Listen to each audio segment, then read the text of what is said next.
নমস্কার বন্ধুরা, দেবাঞ্জন স্টাডি সেন্টারের পক্ষ থেকে তোমাদের সকলকে জানাই অসংখ্য স্বাগত। তো তোমাদের জন্য একটি বড় আপডেট উঠে এসেছে।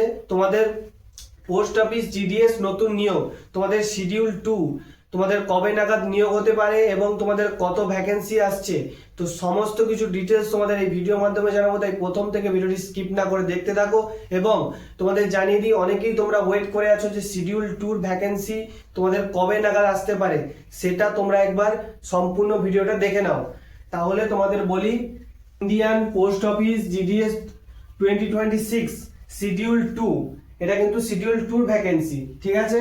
তো তোমাদের জানাই যে তোমাদের এই যে তোমাদের শিডিউল 2 ভ্যাকেন্সি, তোমাদের কিন্তু অলরেডি সবার প্রথম অর্থাৎ তোমাদের শিডিউল 1 ভ্যাকেন্সি জারি হওয়ার কিন্তু আগেই বলে দেওয়া হয়েছিল যে তোমাদের এই বছর অর্থাৎ 2026-এ শিডিউল 2 কিন্তু ভ্যাকেন্সি বেরোচ্ছে, ঠিক আছে। তো তোমাদের বলে দিই, এখন বর্তমান ডিপার্টমেন্টাল এক্সাম অর্থাৎ তোমাদের কিন্তু এখন বর্তমানে কিন্তু তোমাদের জিডিএস এর মধ্যে কিন্তু কাজ চলছে। অর্থাৎ তোমাদের এখন তোমাদের জিডিএস এর মধ্যে ডিপার্টমেন্টাল এক্সাম হয়েছিল, তো সেই ডিপার্টমেন্টাল এক্সামের কিন্তু এখনো পর্যন্ত রেজাল্ট আউট হয়নি। তাই তোমাদের সেই জিডিএস এর সেই ডিপার্টমেন্টাল এক্সামের কিন্তু এখনো পর্যন্ত প্রসেসিং এর মধ্যে আছে, তোমাদের কিন্তু এখনো কাজ চলছে, এখনো পর্যন্ত রেজাল্ট আউট হয়নি। তাই তোমাদের এখনো পর্যন্ত কিন্তু কোনো রকম কোনো খবর আসেনি। সেকেন্ড, তোমাদের বলে দিই যে ট্রান্সফার পোর্টাল, তো তোমরা জানোই যে তোমাদের ট্রান্সফার পোর্টাল অলরেডি তোমাদের চলছে। তো তোমাদের ট্রান্সফার পোর্টাল কিন্তু অলরেডি চলছে এবং শেষের মুহূর্তে অর্থাৎ তোমাদের কিছুদিনের মধ্যেই ট্রান্সফার পোর্টাল হয়তো কমপ্লিট হয়ে যাবে, ঠিক আছে। তারপরে তোমাদের কি থাকছে না, তোমাদের রিটায়ারমেন্ট অর্থাৎ রিটায়ারমেন্ট আর রিজাইন, অর্থাৎ তোমাদের কিছু কিছু জন তোমাদের কিন্তু বিভিন্ন তোমাদের ডিভিশন বিভিন্ন পোস্ট অফিসে তোমাদের কিন্তু বিভিন্ন জন রিটায়ারমেন্ট নেবে এবং অনেকজন কিন্তু রিজাইনও করে দিয়েছে, ঠিক আছে। তো অনেকজন রিজাইন করেছে এবং রিটায়ারমেন্ট হয়েছে। তো এই সমস্ত কথা তোমাদের কেন বললাম, কারণ তোমাদের এই সমস্ত কিছু কাউন্ট করেই কিন্তু টোটাল ভ্যাকেন্সি তোমাদের কিন্তু কাউন্ট হবে, ঠিক আছে। যেহেতু তোমাদের ট্রান্সফার পোর্টাল এখনো চলছে আর ডিপার্টমেন্টাল এক্সাম অলরেডি তোমাদের কিন্তু হয়ে গেছে, তার রেজাল্টটা শুধু বেরোতে বাকি আছে। তো যখন তোমাদের ডিপার্টমেন্টাল এক্সামের রেজাল্ট আউট হয়ে যাবে, তখন কি হবে, রেজাল্ট আউট হলে তোমাদের কেউ জিডিএস থেকে এমটিএস পদে চলে যাবে। তো যখন তোমাদের জিডিএস থেকে এমটিএস পদে চলে যাবে, তখন অলরেডি তোমাদের কিন্তু জিডিএস এর পোস্টটা খালি হয়ে যাবে, ঠিক আছে।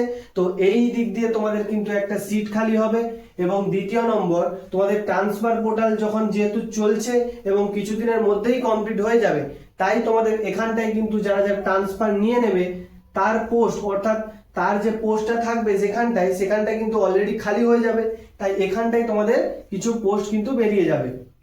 তারপর তোমাদের কিছু জন কিন্তু এখানটায় রিটায়ারমেন্ট নিয়ে নেবে। অলরেডি প্রত্যেক বছরই তোমাদের কেউ না কেউ রিটায়ার্ড হয়, তাই এইখানটাই তোমাদের কিন্তু একটা কিছু পোস্ট বেরোবে এবং অনেকজনই কিন্তু রিজাইন করে দেয়, অনেকজনই বিভিন্ন কারণে বা বিভিন্ন সমস্যার জন্য রিজাইন করে দেয়। তো সেই কারণে তোমাদের কিন্তু এখানটায়ও কিছু পোস্ট বেরোবে। তো সব মিলিয়ে তোমাদের কিন্তু এই টোটাল পোস্ট কিন্তু তোমাদের কাউন্ট হয়ে তারপরে তোমাদের কিন্তু ভ্যাকেন্সি আউট হবে, এটা তোমরা বুঝতে পেরেছো।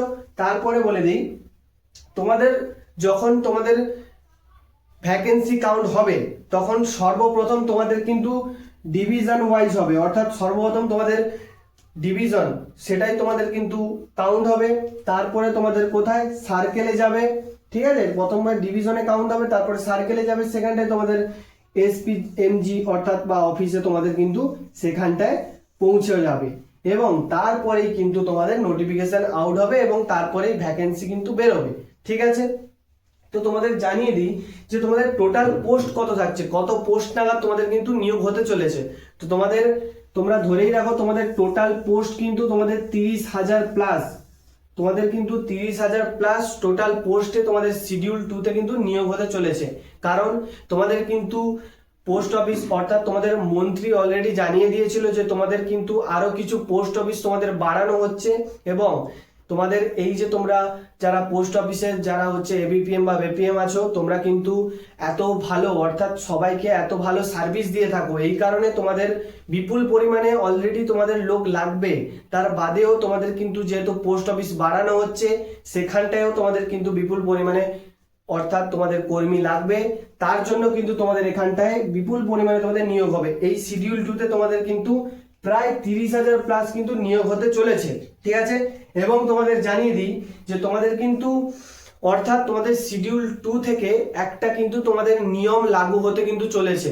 তো এই নিয়মটা কিন্তু বিভিন্ন তোমাদের পেপার অর্থাৎ তোমাদের পেপারে বা তোমাদের খবরে কিন্তু উঠে এসছে। এই তোমাদের নিয়মটি কি হতে চলেছে, এটা কিন্তু তোমাদের সরকারের কাছে আর্জি জানানো হয়েছে। এটা সরকার লাগু করবে কি করবে না সেটা সম্পূর্ণ সরকারের ব্যাপার, কিন্তু তোমাদের এই যে নিয়মটা এটা কিন্তু তুলে ধরা হয়েছে এবং এটা সেকেন্ড অর্থাৎ শিডিউল 2 এর ক্ষেত্রে কিন্তু লাগু হওয়ার একটা প্রবল সম্ভাবনা রয়েছে, সেটা তোমরা দেখে নাও। তো তোমাদের কিন্তু সিলেকশন প্রসেসের ক্ষেত্রে কিন্তু একটা বড় সড়ো বদলের একটা সিদ্ধান্ত কিন্তু নেওয়া হতে পারে, যেহেতু এটা দাবি তোলা হয়েছে। সেটা কি সিদ্ধান্ত? তোমাদের ডকুমেন্ট আপলোড, অর্থাৎ তোমাদের কিন্তু অনেকেই থাকে যারা পোস্ট অফিসে অ্যাপ্লাই যারা করে, তারা পোস্ট অফিসে অ্যাপ্লাই এর সময় তারা কি করে, যাদের হয়তো আছে 50%, তারা অ্যাপ্লাই এর সময় কি করে, হয় 90% না হলে 100% দিয়ে তারা কি করে অ্যাপ্লাইটা করে দেয়। যার কারণে তারা কিছু ভুল অর্থাৎ তারা কিছু রং তারা সার্টিফিকেট তৈরি করে নেয় এবং তৈরি করে তারা অ্যাপ্লাইটি করে দেয়। করে দিয়ে কি হয় না, ডকুমেন্ট ভেরিফিকেশনে তারা কিন্তু অলরেডি তারা ডকুমেন্ট ভেরিফিকেশনে রিজেক্ট হয়ে যায়, কিন্তু ডকুমেন্ট ভেরিফিকেশনে রিজেক্ট হলেও তার আগে অর্থাৎ তার আগে যে তারা সিটটা যারা বুক করে নেয় অর্থাৎ যারা অ্যাপ্লাইয়ের সময় তারা তো 100% দিয়ে অ্যাপ্লাই করে দিল, কিন্তু তাদের আসলেই আছে 50%। তাহলে কি হলো, তারা ওই যে 100% যে অ্যাপ্লাই করে যে সিটটা তারা নিয়ে নিল ওইখানটায় কিন্তু যার তার থেকে কম পার্সেন্টেজ আছে, ঠিক আছে, তার কিন্তু ভবিষ্যৎটা কিন্তু নষ্ট হয়ে গেল। এই কারণে কি করা হয়েছে, তোমাদের কিন্তু একটা ডকুমেন্ট আপলোডের তোমাদের কিন্তু বিষয় সরকারের কাছে তুলে ধরা হয়েছে, ঠিক আছে। যে তোমাদের অ্যাপ্লাইয়ের সময় তোমাদের পার্সেন্টেজ অর্থাৎ মাধ্যমিকের মার্কশিটের পার্সেন্টেজ নেওয়া হয়, সেইটার তোমাদের কিন্তু মাধ্যমিকের মার্কশিট আপলোডের মানে সেই পার্সেন্টেজ নেওয়ার সাথে সাথে আপলোডের একটা বিষয় তুলে ধরা হয়েছে, যে তোমাদের মাধ্যমিকের পার্সেন্টেজ দেওয়ার সাথে সাথে যাতে ডকুমেন্ট তোমাদের আপলোড করা যায় বা করা হয় সেই বিষয়ে একটা কিন্তু তোমাদের তুলে ধরা হয়েছে। এটা তোমাদের লাগু হবে কি হবে না সেটা সম্পূর্ণ সরকার নির্ধারণ করবে, কিন্তু যেহেতু দাবি তোলা হয়েছে তো সম্ভাবনা কিন্তু তোমরা ধরেই রাখো তোমাদের 60 থেকে 70% বলা যায় যে তোমাদের এটা লাগু হওয়ার কিন্তু সম্ভাবনা রয়েছে সেকেন্ড শিডিউল থেকেই।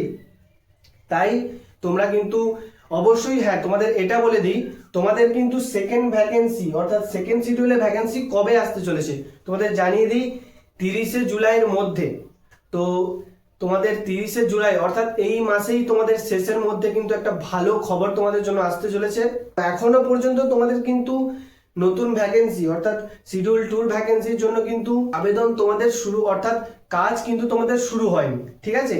তো কিছু যারা ডিভিশন অর্থাৎ যারা হচ্ছে পোস্ট অফিসে কাজ করে তাদের কিছু জনকে আমি জিজ্ঞাসা করেছিলাম, তারা বলছিল যে তাদের এখনো পর্যন্ত কোনো রকম কোনো আপডেট আসেনি। অর্থাৎ সর্বপ্রথম যখন ভ্যাকেন্সি কাউন্ট হয় তো প্রত্যেকটা পোস্ট অফিসের কত ভ্যাকেন্সি থাকে সেই অনুযায়ী ডাটা তারা পোস্ট অফিস থেকে কালেক্ট করে তারপর কিন্তু তারা সমস্ত কিছু প্রসেস কমপ্লিট করে, ঠিক আছে।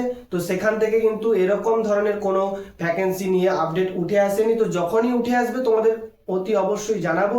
এখনো পর্যন্ত যেহেতু উঠে আসেনি তাই তোমাদের কিন্তু এই মাসের শেষের দিকে কিন্তু আসার একটা প্রবল সম্ভাবনা রয়েছে। তাই তোমাদের জানাই অবশ্যই চ্যানেলটি সাবস্ক্রাইব করে রাখো যাতে সবার প্রথম তোমাদের আপডেট আমি দিতে পারি। তো আজকের জন্য এতটা, অবশ্যই ভালো লাগলে লাইক সাবস্ক্রাইব করবে এবং কিছু সমস্যা হলে অবশ্যই কমেন্ট করে জানাবে।